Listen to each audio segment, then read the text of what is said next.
I need your glory. I want your glory.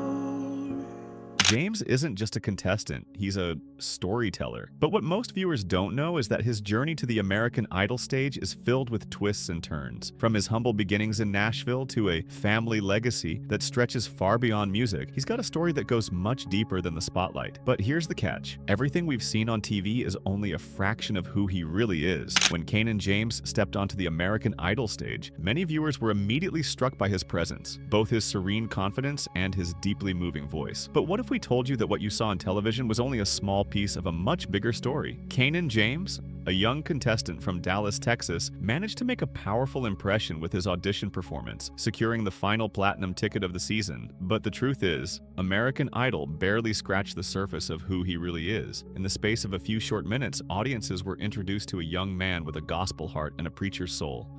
But that brief glimpse left many wondering, who exactly is Canaan James? And what shaped him into the person he is today? This video is not just about his appearance on a singing competition. It's about everything that led up to that moment and everything American Idol didn't tell you. From the outside, Canaan may appear to be another talented singer trying to make it big on a nationally televised stage. But if you dig just a little deeper, you'll uncover a journey shaped by faith, family, and an unwavering calling that goes beyond music. This is a story about a young man who chose to graduate high school early, not for fame or fortune, but because he believed he was meant to preach. It's about someone who never sought the spotlight, yet managed to capture it effortlessly because of the authenticity in his voice and message. In an era of entertainment where theatrics often take center stage, Canaan James stood out simply by being real, and that is something you don't often see. In this 8-part breakdown, we're going to take you far beyond the Idol stage. We'll start by diving into Canaan's early life and the musical foundation built by his family, particularly his grandfather. We'll then explore how faith has been the cornerstone of every decision he's made, and how that faith led him not just to ministry, but to a national audience. From behind-the-scenes moments during his audition to the powerful reaction from the judges, especially Lionel Richie jumping out of his chair in awe, we'll uncover the layers that mainstream coverage skipped. We'll also take a look at how the public responded, what the media missed, and what might come next for a man whose future may involve both stages and pulpits. This is the story behind the story, what American Idol didn't tell you about Canaan James. As we uncover more of Canaan's story, you might start to question everything you thought you knew about the show and its contestants. Was his rise to fame really just about his singing ability, or was there something deeper at play here? And what about the moments that didn't make it to air? What's been left out of the narrative we've been fed? But it's not just about the past. Canaan's future might hold even more surprises, and you won't believe what might be waiting for him beyond the spotlight. Long before the lights of American Idol ever shone on him, Canaan James was being groomed in a far more sacred and soulful setting, his grandfather's church in Dallas, Texas. Canaan's musical journey didn't begin with a voice coach or an audition tape. It started with hymns, gospel choirs, and the echo of passionate sermons bouncing off the walls of a southern sanctuary.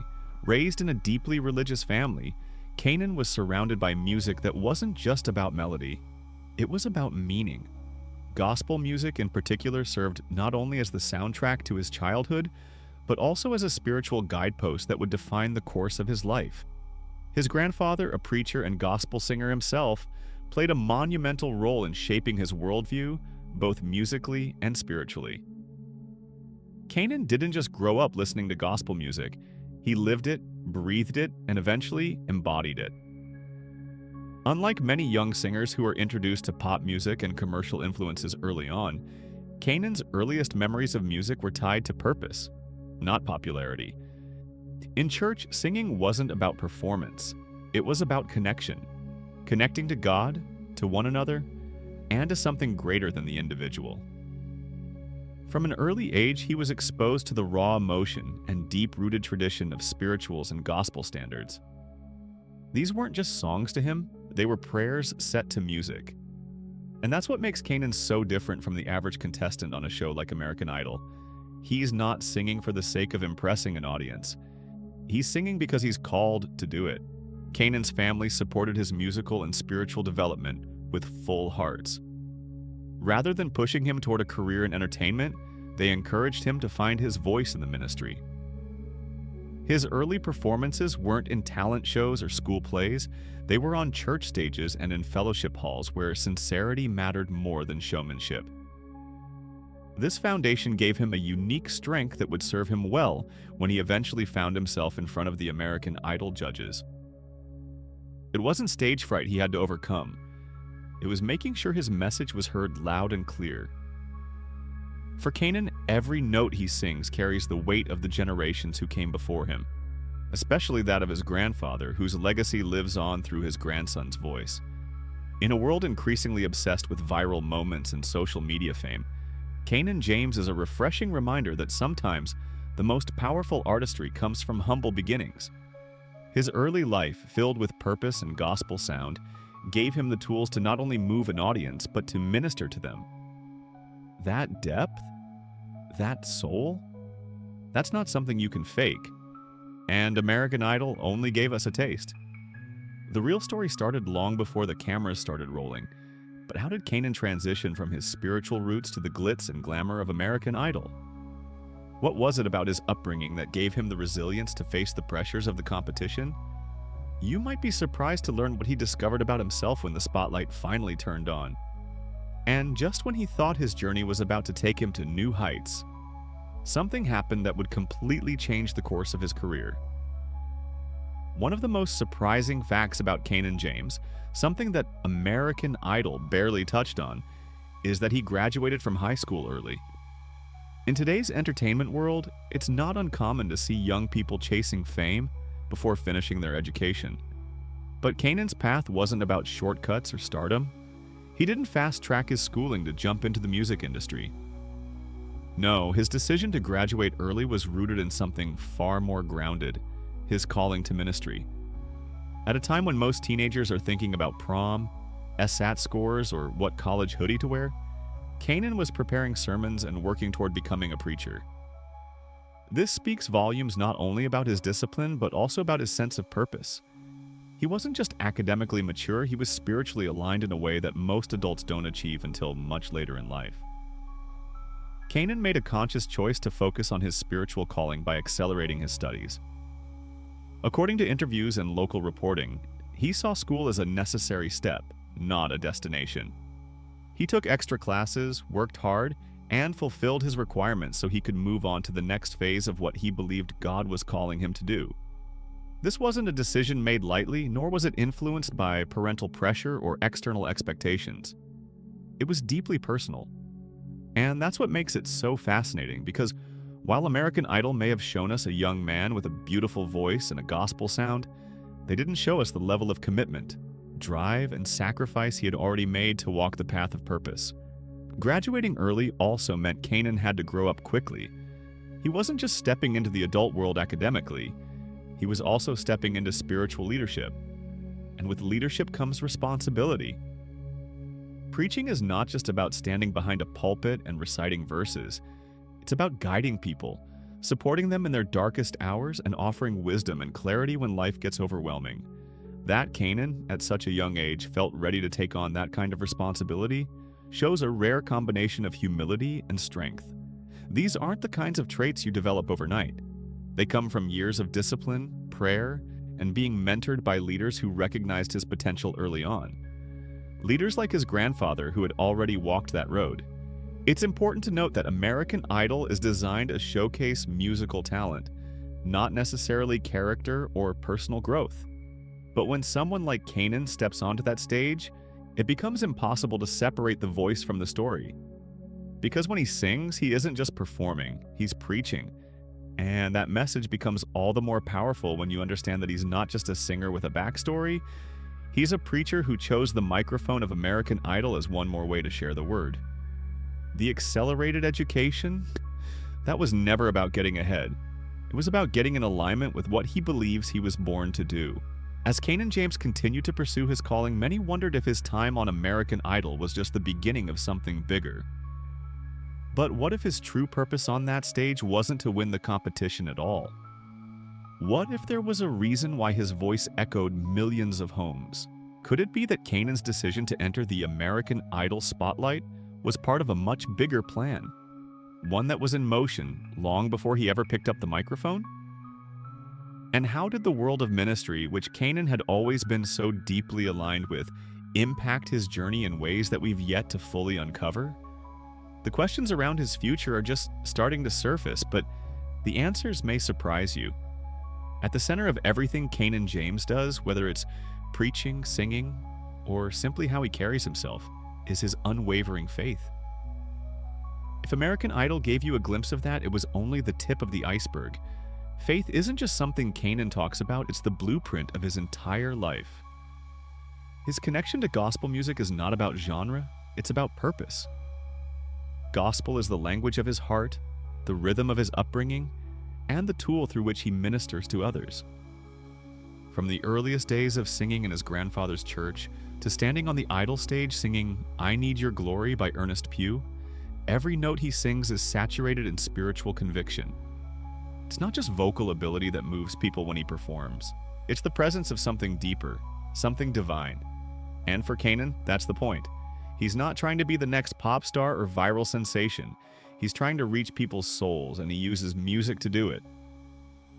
When Canaan chose "I Need Your Glory" for his audition, he didn't pick it because it would impress the judges. He picked it because it expressed his heart.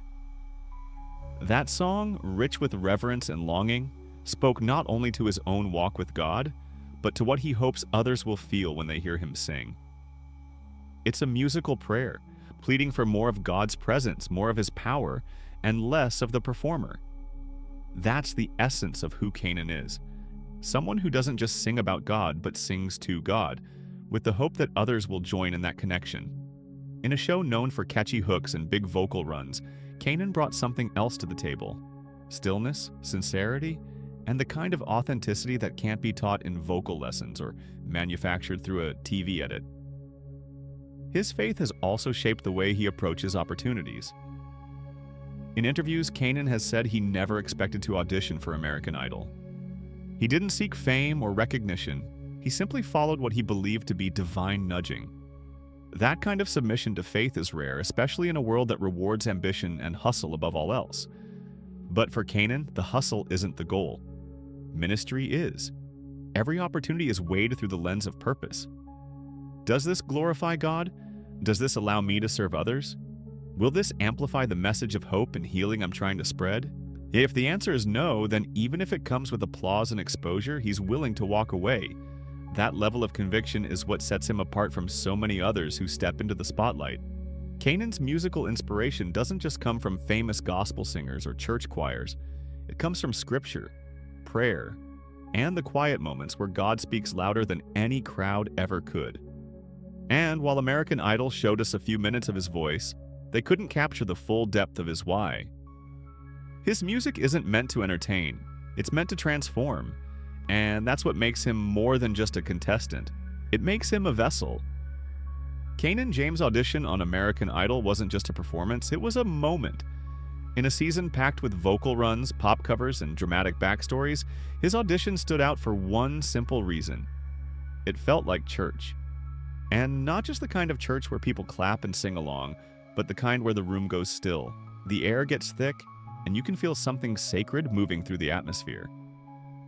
That's exactly what happened when Canaan stood before the judges, Lionel Richie, Katy Perry, and Luke Bryan, and began singing "I Need Your Glory" by Ernest Pugh. The room transformed. The energy shifted. It wasn't just about hitting notes. It was about creating a space for reverence.